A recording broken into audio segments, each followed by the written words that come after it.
va travailler Kaishi, c'est la manière de se protéger entre son sabre, d'utiliser son sabre comme bouclier entre son corps et l'arme de l'autre, d'accord? Donc le principe, comme toujours, c'est de faire partir la main depuis le ventre au front et redescendre au niveau du ventre.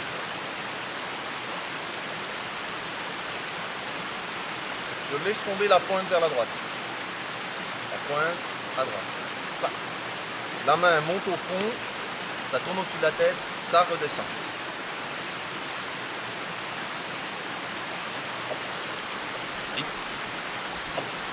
Donc c'est pas un mouvement de l'épaule, c'est pas ça là.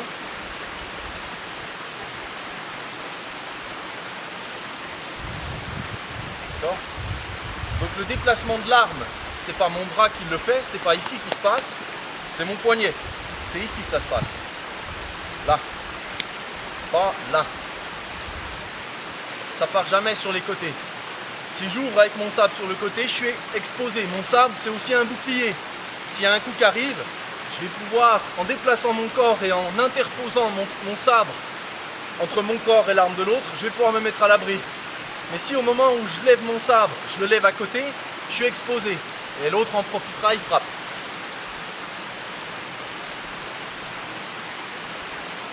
Devant, tu te mets à l'abri.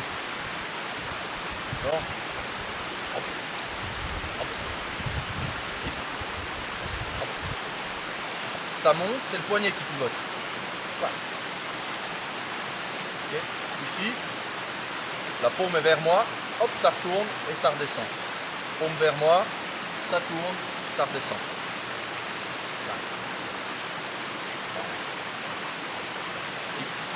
Voilà. Et tu peux faire ça, ça fait un petit exercice musculaire, ça fait bosser un peu biceps, épaules, éventuellement un peu pectoraux, super. C'est pas ça qui nous intéresse. Mais ça fait partie des effets vertueux de la pratique. Maintenant, ce que je te dis, c'est que c'est la main gauche qui est motrice. Donc en fait, c'est pas ce bras qui lève l'arme, c'est celui-ci qui lève l'arme. Mais là, le truc, c'est que je vais ouvrir la main.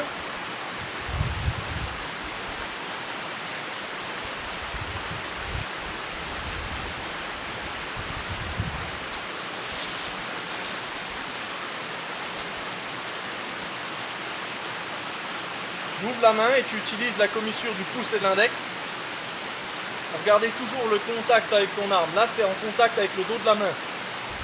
Toujours. Là, j'ai le contact, il n'y a pas de vide. Je suis avec. Ce qui fait que quand ça va pivoter, je peux tout de suite refermer et recouper avec la main gauche. Hop. Et rebelote, c'est elle qui coupe.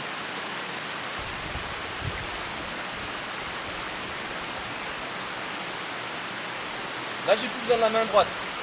La main droite, elle sert juste à ce que ça parte pas en vrille. Hop, hop, hop, hop,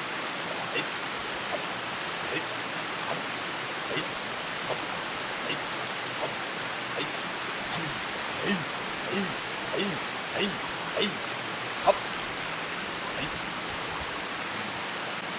mais encore une fois, c'est pas ça sur le côté, c'est devant moi. Je suis tout petit, je prends pas de place, je suis minus. Je me cache, d'accord?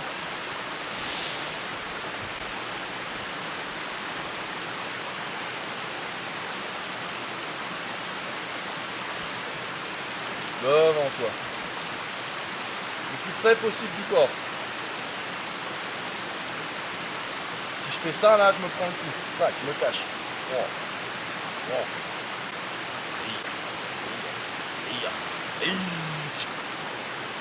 Cette fois-ci, côté gauche, la pointe part à gauche.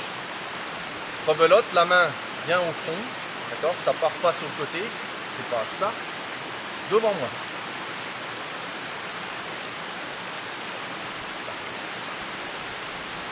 Inspiration, expiration.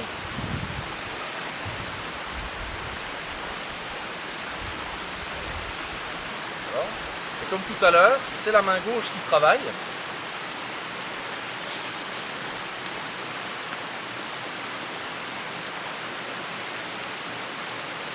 Là, ça croise, pas de problème. Je garde le contact entre la commissure du pouce et de l'index avec le manche et je récupère. Ok. Là ici, c'est la main gauche qui pousse, les mains croisent, mais je garde le contact avec le manche. Hop, je récupère, je coupe. C'est pas ça, et puis ensuite je perds le contact ici. Là, s'il y a un coup, je ne vais pas pouvoir aller récupérer mon arme. Il faut toujours que je sois en contact avec. Pour qu'au moment où c'est là, c'est déjà dans ma main. Et rebelote, tu rabâches. Tu inspires, tu expires. Quand ça monte, tu fais descendre l'air dans ton ventre. Quand ça redescend, tu fais remonter. C'est deux mouvements qui s'opposent et qui se complètent. Les bras se lèvent, tu remplis le ventre, tu contractes. Les bras redescendent, tu revides, tu fais ressortir le souffle.